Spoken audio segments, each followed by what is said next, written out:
What's up, everybody? Good afternoon. Thank you guys for coming out. We appreciate it very much. The biggest, baddest fight card in UFC history, UFC 200.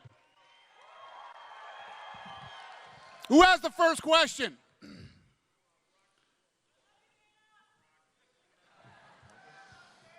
For Brock, please. Brock, obviously you've made the interesting decision to represent the nation of Canada this week. Curious kind of what went into your thought process there and how you made the decision to rep the Canadian flag. Quite simple. I live there. So that's how simple it is. I think people were wondering if maybe there was a political statement there. You've made some statements in the past. Is there any further motivation? I won't get into that. We'll keep it simple. Fair enough. Brock, you talked about coming back and your desire for competition. I wonder, how do you measure success here? I mean, does it have to be a victory to feel like you made the right choice and made the right steps here? Or can you go in and be competitive and feel like you accomplished what you want to accomplish? Yeah, I don't think, obviously I'm here to win a fight, but it's fighting and anything can happen, but I'm prepared for whatever. I don't think it's going to define me. I'm just happy to be here. I really am. It's no bullshit. This is exciting. I'm on the card of UFC 200. And just lastly for you, Brock, if I could, you know, it's been clear that this is a one-off, but I do wonder, is there any part of you inside that thinks if I go in and I'm successful and I'm right back to where I was when I was champion, that maybe this could launch a little bit of a continued career?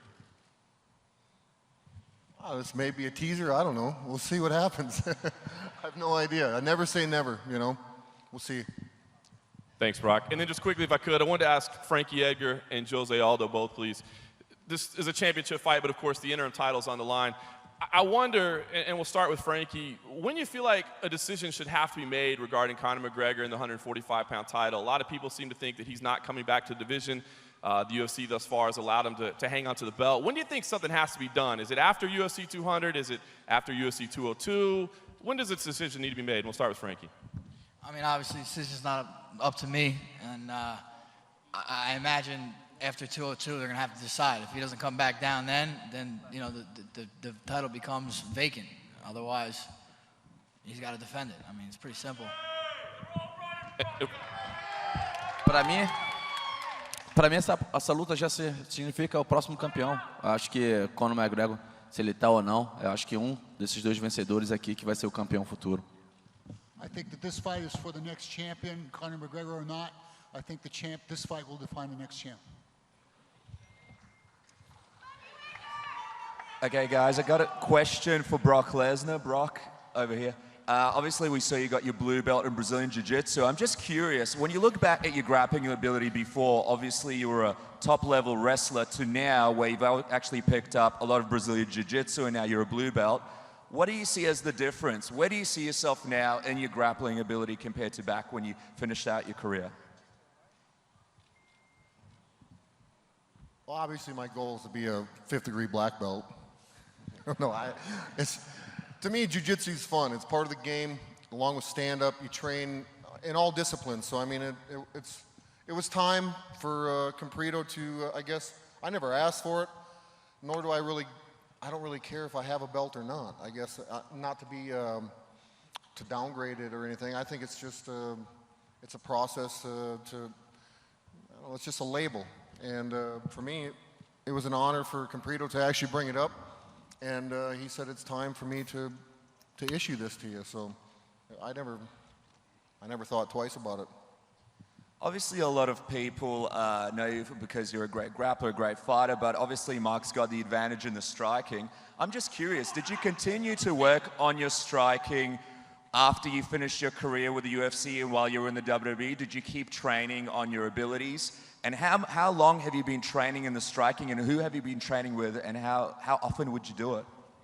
Yeah, like when I left the sport, I love the sport, so I didn't want to.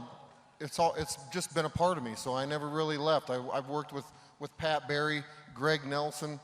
Whenever it worked out for me to be able to hit mitts or to work on things, absolutely. And it wasn't like I just called all these people up. I've worked with them ever since I left the octagon.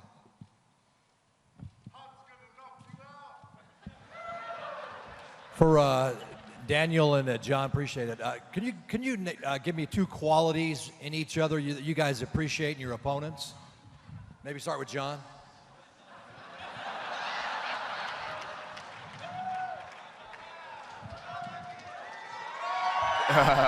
What's up?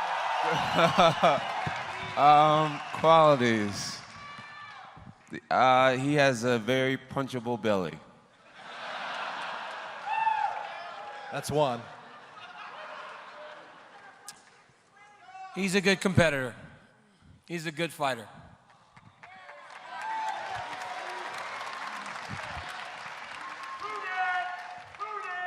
And Mark, for you, just a few thoughts on facing Brock in this thing. Yeah, it's going to be, I'm looking forward to it. I mean, it's been a while since Brock has fought, but, you know, I'm always willing to play punch face with anyone.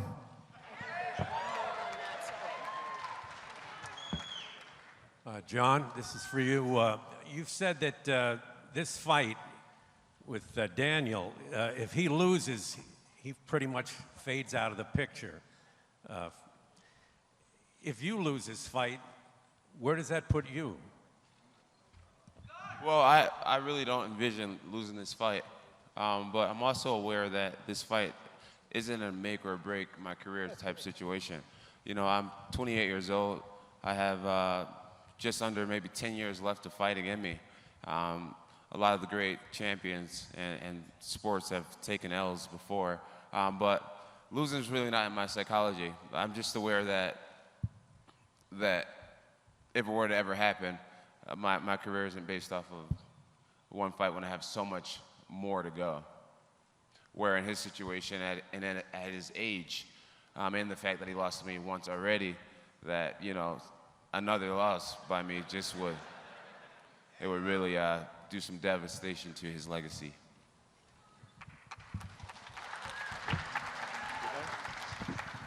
Hey, Brock, question for you. Can you explain your health status when you said you left because you weren't healthy? When did you start to feel better, and did you have any other procedures after you left the UFC and before you came back? Well, I think it was like day 49 after I left. Like, I can't remember the exact hour.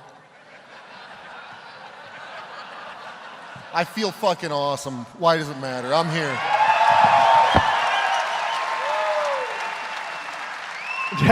Did it affect you at all in your wrestling career? Did you have any issues when you were wrestling before this? My health is behind me. I'm sitting here at UFC 200 soaking it all in. I don't know. I feel great. It's good to be here. It's good to be back. There's nothing else to say. It's just, I'm here. I feel great. That's it. Hey, DC, a question for you. How difficult is it now for you to listen to kind of John, talk about the wins over you and give you the little taunts? I know you said your attitude has changed, but to be sitting there next to him and listen to that, is that difficult for you? Nah, not really. This is a game, like to him it's a game. This is no game to me. I'm not here to talk and gibber and jabber and argue like we've been doing before. I'm here to kick his ass on Saturday. So I'd rather show him than tell him again. I'm done. I'm done with all the talking and gibber and jabbering. I'm ready to fight. I can show him the things that we've done in the training better than I can actually say it to you guys out here. And John, if I can ask you, on the conference call, Daniel made the point that you're the world's oldest 28-year-old man and that you're a middle-aged guy at 28 years old. Can you respond to that? And do you feel like you're toward the end of your career, or do you feel you're still ascending? Well, yeah, DC said that because I used to be such a party animal that I burned my candle out on both ends, and I'm 28, but really I'm 40 or whatever. I think misery loves company. I think it's apparent right now. If you look at me and you look at him, you can tell he's having a heart weight cut. Look at his face. He's all drawn out looking. He just got over a knee injury. I feel fine. I'm not even sure if his knee's 100%. I doubt it. I'll test that on Saturday. But Yeah, I mean, I feel great. I mean, how can you convince someone that getting sober and living more healthy will make you older? I beat him in the prime of my partying. So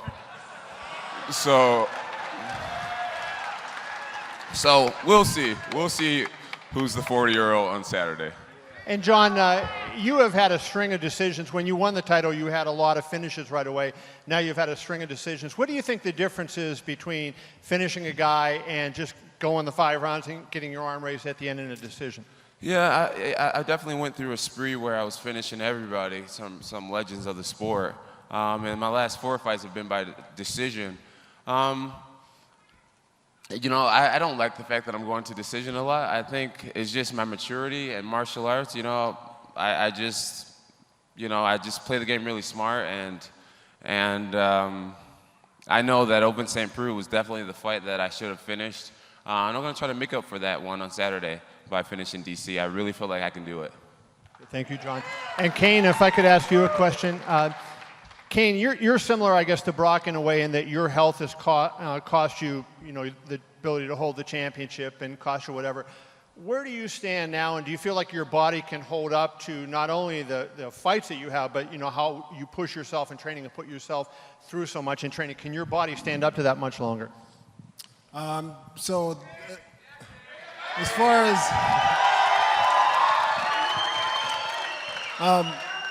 as in the past to what I've changed now, in the past, I would come into practice and just have the mentality of just going hard, and sometimes I wouldn't even stretch out, I'd be like, okay, I'm ready to go. I'm gonna go in and just, bust my ass and get through a practice and get better. Now it's a lot more maintenance, it's a lot more getting warmed up really good right before practice and afterwards. And I feel like, with no injuries this whole camp, everything's been going good. It's helped out a lot. So I can see the longevity now, with me doing a lot more maintenance in my body before and after practice. And I mean, all I can say is it's helped me, so. And then, Kane, if I could finish with one last question. I think, I look at DC and I think given what he did at heavyweight and what he done at light heavyweight, he's no worse than number 3 in the world, maybe number 2 behind John. So you might have number 1 and number 2 Saturday going at it. Given the wide decision that there was last time, what have you seen in training camp from DC that would lead you to believe he can cover that wide gap and beat John on Saturday night? He's just improved, you know what I mean? He's a guy that got into the sport at a later age, but I've seen his improvement, more so on, and I've seen it in this camp also, It's a thing of when I'm there, when I'm healthy, when I'm able to push him, he's getting better. To get that hard push each and every practice, it gets you ready for whoever.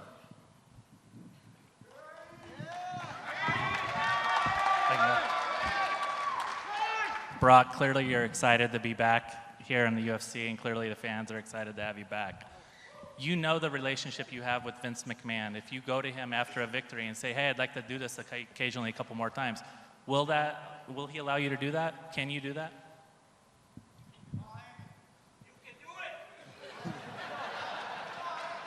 I guess that's not a question for me. That's a question for Vince McMahon, right? So I don't know.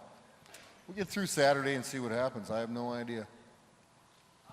Do you plan to do that with the victory? Ask for that.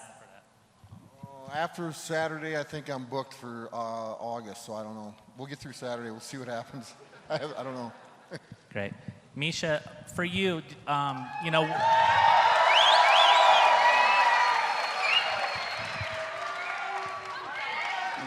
winning the belt certainly makes you feel like a champion, but a lot of champions will say that it's after they defend the belt that they really feel like it.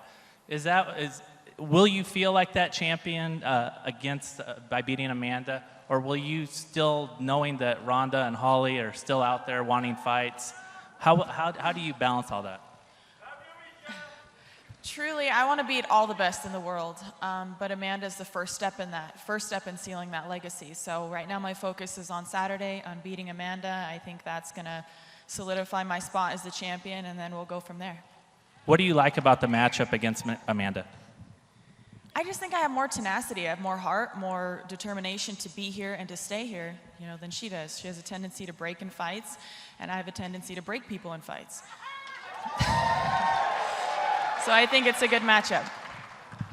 Amanda, did you feel like you did enough in the last fight to deserve the title, and what do you plan to do to beat Misha in this one?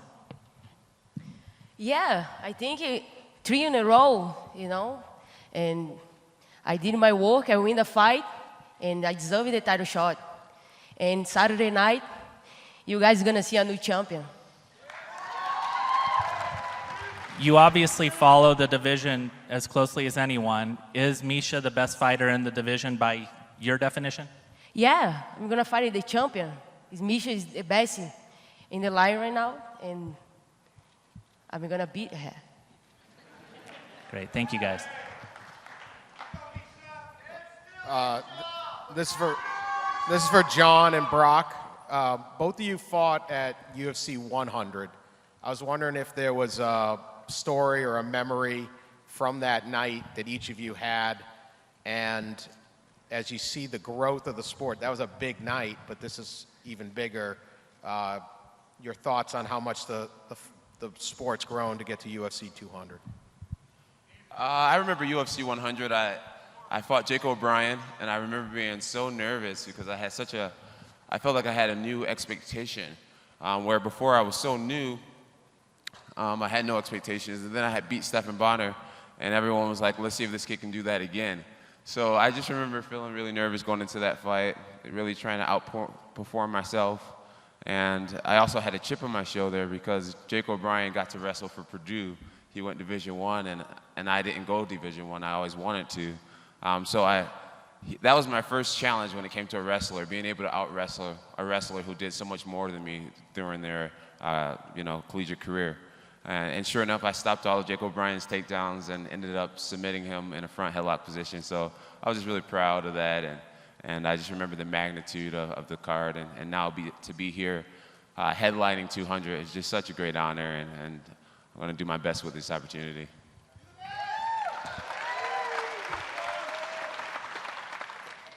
Brock, your memories of 100?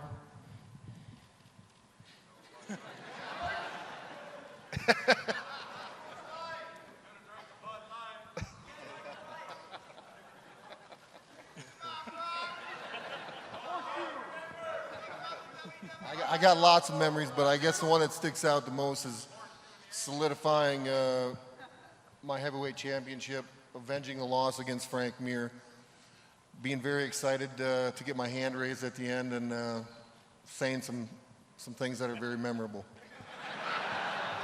What kind of beer did you drink that night, just for the record?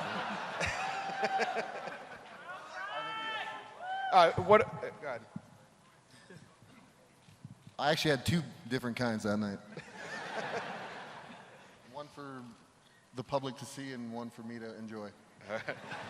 And stop asking him questions. Both of your thoughts on how much the sport's grown from 100 to 200. 100 felt like such a huge deal, but this is even bigger, just how far it's come in a few years.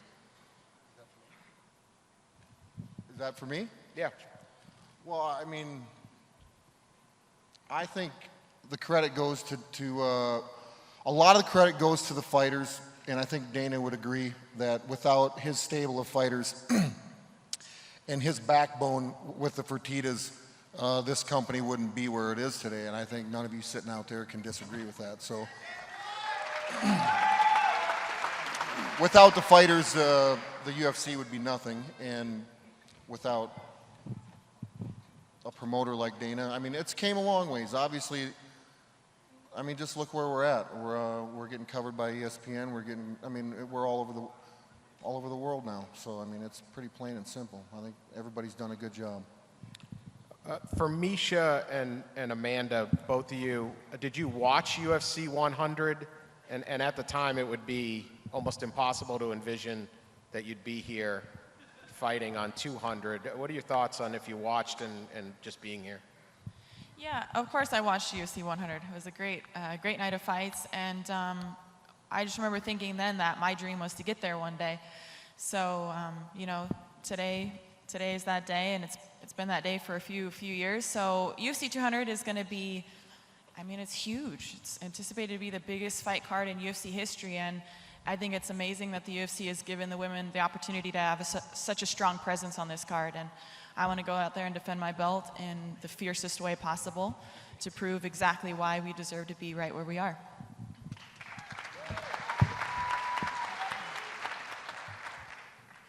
Question for Kenny, if I could ask in Spanish, please. Caín, te has sentido muy bien en este campamento, estás cerca del cinturón, pero regresando a Las Vegas, ¿cómo se siente tener el apoyo de tanta gente aquí cuando estás hablando? Pues no, todo el tiempo. What did he ask? You can do the translation on this one. After the injuries and being recovered, how does it feel to come back and have so many support of so many Latin fans in the US? Thank you. Pues todo el tiempo orgulloso, sí, que pues a tener mucha gente detrás de mí. Yo nomás, pues igual quiero pelear y ganar para la gente, hacer un buen ejemplo todo el tiempo y pues feliz para regresar otra vez a pelear en este gran cartelera que es UFC 200 y pues ese que contra Travis Brown es un peleador pues muy peligroso, se mueve bien, pero estoy listo para ganar esta pelea para todos. He's happy to be back, happy to be in a huge event like UFC 200. I know that Travis Brown is a very difficult fight and he's excited for the fight on Saturday. And just for Daniel, we know of the brotherhood between you and Cain. How much did it mean to be able to train with Cain for UFC 200?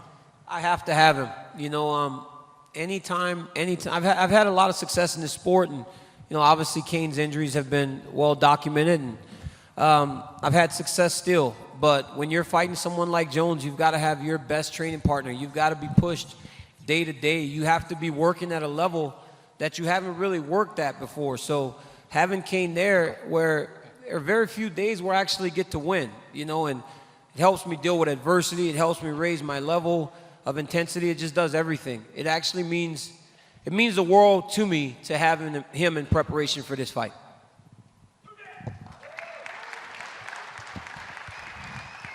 Question for John, over here, straight ahead.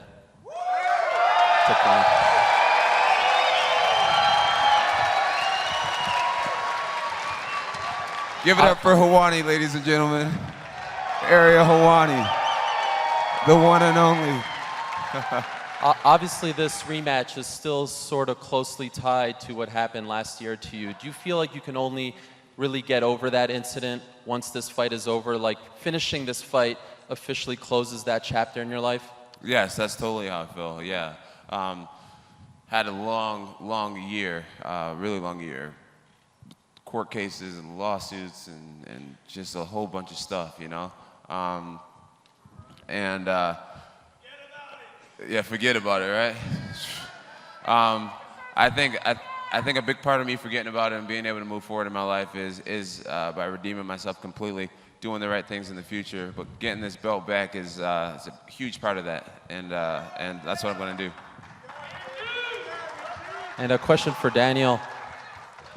After the conference call last week, do you get the impression that John thinks that he's in your head, perhaps more so than going into the first fight? And if so, how would you respond to someone who thinks that he's in your head? You know, obviously, I think about him daily. I'm about to fight him, obviously, so he is in my head in that aspect. But, man, if you spent a day in my life and all the joking and the manipulating and all this other stuff, you would know that this guy doesn't have the ability to actually get in my head as he thinks. But it's good. He's in my head because we're fighting, but the ability to manipulate me is not, that's not real at all. Okay, and just a couple for Brock. Good to see you again, Brock. Right over here. It has been almost 6 years, actually 5.5 years, I believe, since you were last here. Did you have a moment yesterday when you checked in and looked around and maybe smelled the roses and said, well, I can't believe I'm actually here again? Is it somewhat surreal? Because I remember in the ESPN interview last year, you essentially said that you weren't going to fight again. So did you have a moment where you were almost taken aback that you actually made it all the way back here? Yeah, actually, when I flew in, I've been taking it all in, you know, because in years past, you kind of just, I took it for granted. Not only take it for granted, but I wasn't mentally in the right place. So, yeah, 100%. I'm really happy to walk in and check in. Everything. It boils down to everything, even flying into Vegas. I've flown into Vegas before and past when I retired, and just had that same feeling of, you know, this city's been great to me, and so yeah, 100%. And then two last quick ones. Eddie Alvarez said recently that he sparred 150 rounds for his title fight tomorrow. This all came together rather quickly for you. How many rounds did you spar for this fight?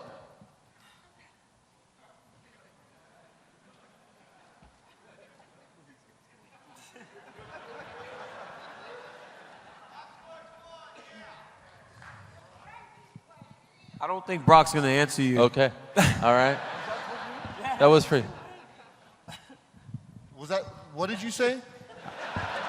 I was wondering how many rounds you were able to spar for this fight because 3,000. Okay. 3,000. That's impressive. Thank you, bro. Hey. Oh, there. I got a question for Dana. Dana, you got 5 titles on the line during the week. And we've seen since last year that champions have a hard time keeping the belts. Is it good for the UFC business to have so many champions over a short time? Is it good for the business to have so many champions fighting this week? Yeah. No, for so many champions during a short time. No, the belts changing hands every now and then. Oh, well, you know, you can't control that. That is what it is. Obviously, when you have somebody who's very dominant and holds a title for a long time, you know, they become, you know, it's a must-see when they defend the belt. But it's one of those things you can't control. It is what it is. But I think no matter how many times the titles have changed hands, you know, this is obviously a big event and a lot of big events this weekend, and people are excited. I mean, the Joanna Jędrzejczyk and Claudia Gadelha fight's going to be ridiculous. And obviously all the other fights that we have this weekend. So it's all good. Okay, very good. And I got a question for Misha. Misha, now that you're a champion, do you prepare fights differently? Do you have more pressure?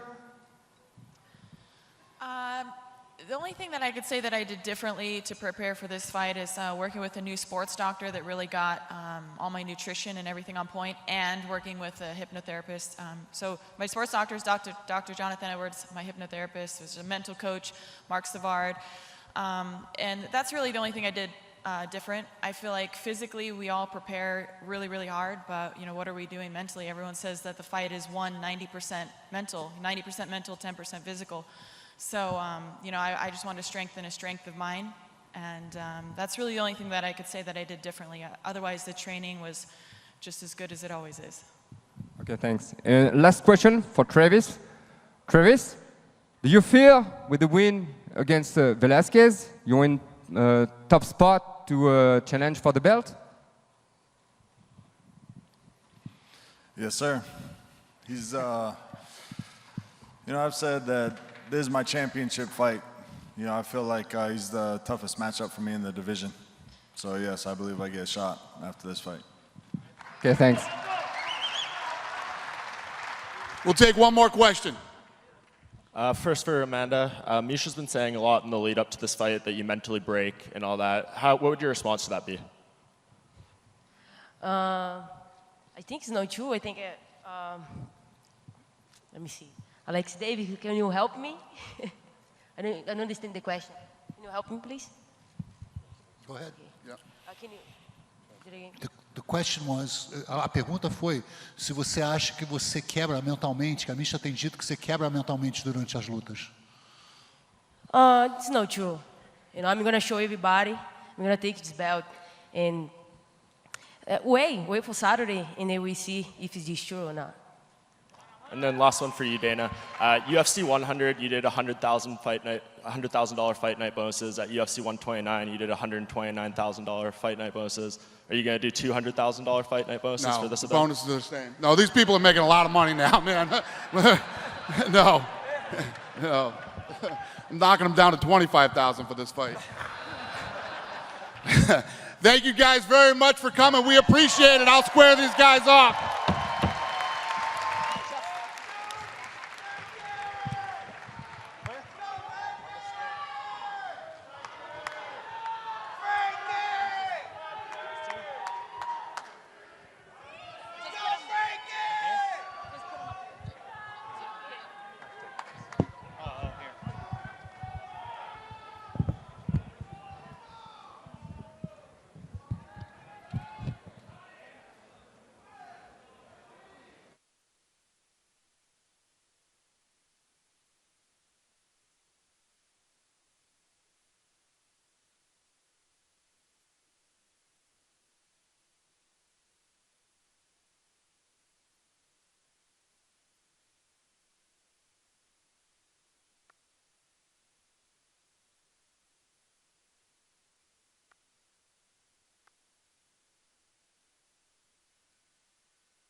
Gotta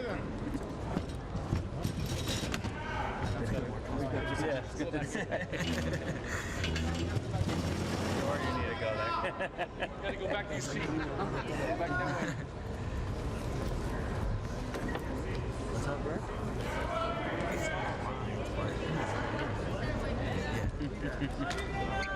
Chris, he's like, yep. Okay, great. Good?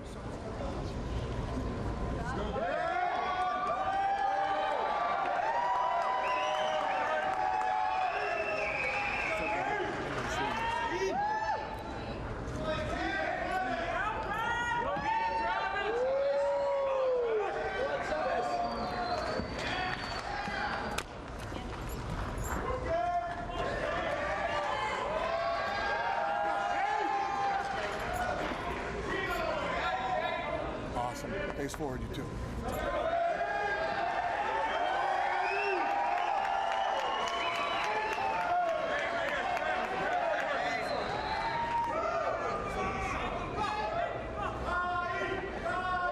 Thank you, guys. Thank you.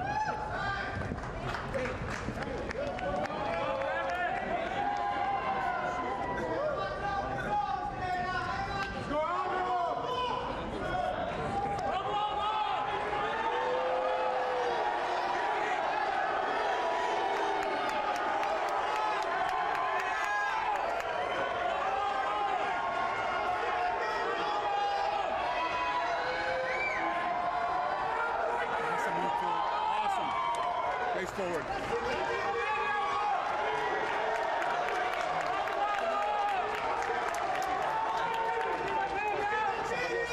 Thank you, boys. Thank you.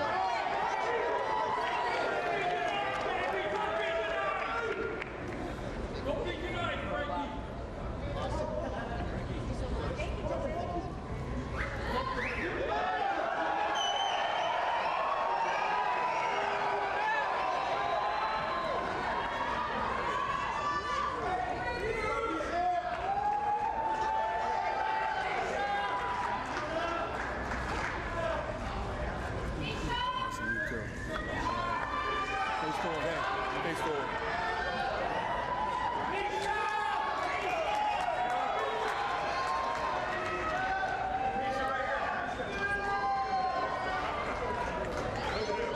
Thank you, ladies.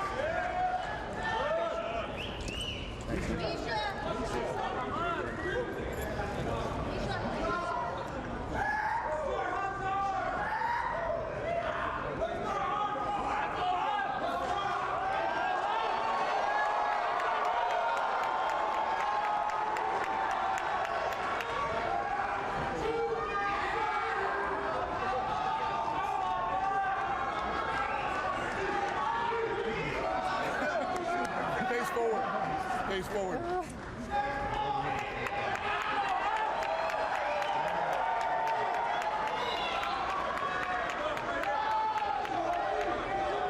Thank you, gentlemen. Thank you.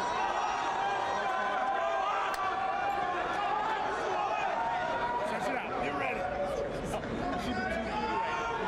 Get more power. Let's go,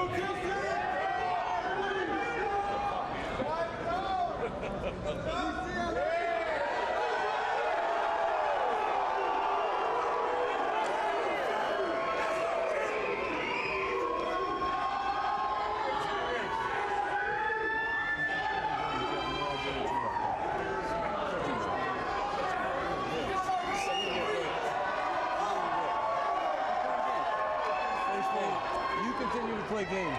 Take this out. You're gonna take this out. Make me. Make me.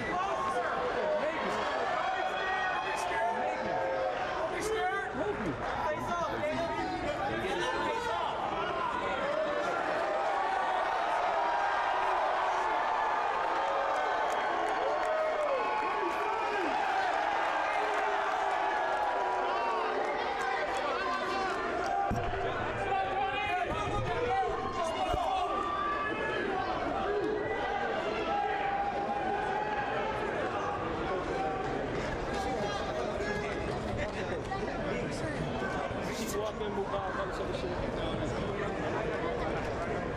My knees just a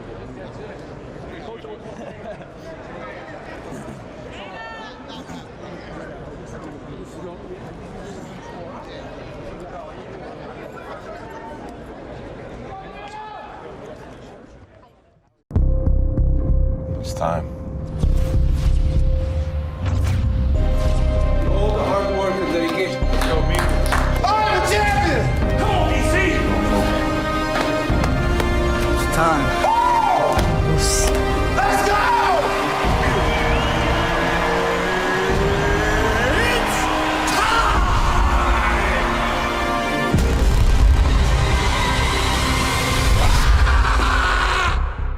July 7th, the UFC's most competitive division takes center stage at MGM Grand. Lightweight champion Rafael Dos Anjos puts it all on the line against striking specialist Eddie Alvarez. Plus, heavyweight knockout artists Roy Nelson and Derek Lewis go fist to fist in a clash that has sudden ending written all over it. UFC Fight Night, Dos Anjos versus Alvarez. Part of the UFC International Fight Week in Las Vegas. Tickets on sale now at Ticketmaster.com. On Friday, July 8th, UFC International Fight Week hosts a Bad Blood Showdown with the finale of The Ultimate Fighter Season 23. In the main event, undefeated UFC strawweight champion Joanna Jędrzejczyk defends her title in a heated rematch against rival coach Claudia Gadelha. Plus, 2 new Ultimate Fighters will be crowned. It's The Ultimate Fighter finale live at MGM Grand Garden Arena. Tickets on sale now at Ticketmaster.com.